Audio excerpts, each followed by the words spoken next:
Imaginez le Vatican suggérant que le salut de l'économie mondiale se trouve dans le Coran. Pour le Vatican, c'est plus une question de religion, mais de survie. La finance islamique, qui refuse de faire de l'argent avec de l'argent, est devenue le modèle à suivre. Alors que le pape foule aujourd'hui le sol algérien, on redécouvre ce moment surprenant où l'Église catholique a officiellement conseillé aux banquiers de s'inspirer de la charia pour sauver le système. Alors, qu'est-ce qu'on a bien pu faire pour se retrouver avec le Saint-Siège catholique faisant l'éloge de la finance islamique? Pour comprendre tout ça, il faut replonger dans les archives. Avant de parler de ce que dit le Coran, revenons sur quelque chose que beaucoup ont oublié. L'Église catholique, pendant plus de 1000 ans, a condamné l'usure exactement comme le fait l'islam aujourd'hui. Et c'est pas une anecdote, c'est une position officielle, répétée et sévèrement appliquée. Dès le concile de Nicée en 325, l'Église interdit aux clercs de prêter à intérêt. Mais très vite, cette interdiction s'étend à tous les chrétiens. Au troisième concile du Latran, en 1179, le ton se durcit radicalement. Les usuriers sont excommuniés, privés de sépulture chrétienne, et leurs héritiers ne peuvent plus recevoir leurs biens. Même la jurisprudence islamique n'est pas aussi sévère envers les usuriers. Le savant catholique Thomas d'Aquin, au XIIIe siècle, théorise l'interdiction avec une logique imparable. L'argent est un instrument d'échange, pas une marchandise. Le faire fructifier sans travail ni risque réel, c'est vendre quelque chose qui n'existe pas, le temps, qui n'appartient qu'à Dieu. On a d'ailleurs fait une vidéo sur la chaîne qui détaille l'interdiction des intérêts dans l'Ancien et le Nouveau Testament. Elle s'affiche en haut à droite. Le Concile de Vienne, en 1311, va encore plus loin. Quiconque ose prétendre que l'usure n'est pas un péché est déclaré hérétique. Dante lui-même, dans la Divine Comédie, place les usuriers dans le 7e cercle de l'enfer, aux côtés des violents et des blasphémateurs. Alors,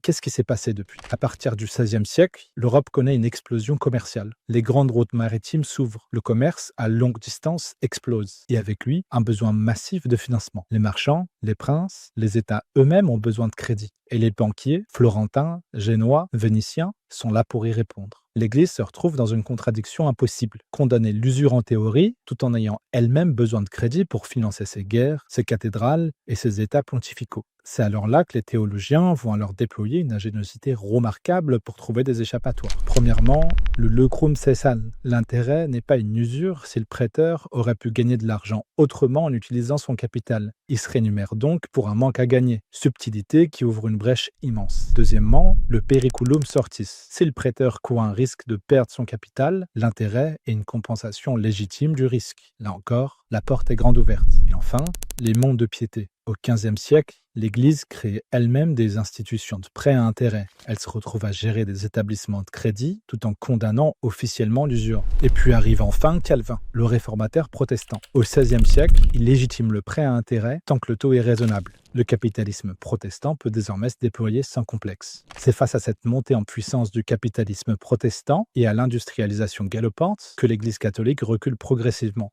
La révision du Code du droit canonique en 1917 enterre définitivement l'interdiction. Le mot même d'usure disparaît progressivement des textes officiels, ou se réduit à condamner des taux excessifs, sans jamais définir exactement où commence l'excès. L'Église avait tenu 1000 ans, mais le capitalisme eut raison d'elle en quelques siècles. Et c'est là que l'histoire prend une ironie extraordinaire. En 2008, quand le système financier mondial s'effondre sous le poids de ses propres excès, un éditorialiste français se retourne vers le Coran. Parce que l'islam, lui, n'a jamais capitulé. Il a maintenu pendant 14 siècles ce que l'Église catholique avait abandonné sous la pression des marchés. Ce que Thomas d'Aquin défendait au XIIIe siècle est ce que les conciles martelaient depuis l'an 325. La finance islamique le pratique encore aujourd'hui. L'islam n'a pas inventé une nouvelle finance, il a conservé l'ancienne. En septembre 2008, le monde financier s'effondre, les indices dégringolent, les banques tombent les unes après les autres. Et c'est dans ce contexte que le pape Benoît XVI arrive en visite en France. Vincent Beaufils, rédacteur en chef du magazine Challenge, prend la plume. Il écrit quelque chose de presque provocateur. En réalité, et Benoît XVI nous pardonnera, au moment où nous traversons une crise financière qui balaie tous les indices de croissance sur son passage, c'est plutôt le Coran qu'il faut relire que les textes pontificaux. Pourquoi? Parce que selon lui, si nos banquiers avaient respecté un seul principe fondamental de la charia, la crise n'aurait tout simplement jamais eu lieu. Ce principe, l'argent ne doit pas produire de l'argent. On a d'ailleurs fait une vidéo qui traite exactement de ce sujet-là sur la chaîne. Concrètement, ce que ça signifie, c'est que toute transaction doit être adossée à un actif réel et identifié. Pas de produits toxiques, pas de CDO ou pas d'ABS que personne comprend. L'argent ne sert qu'à financer l'économie réelle. Et la preuve par les faits, les banques islamiques du Golfe sont sorties indemnes de la crise des subprimes,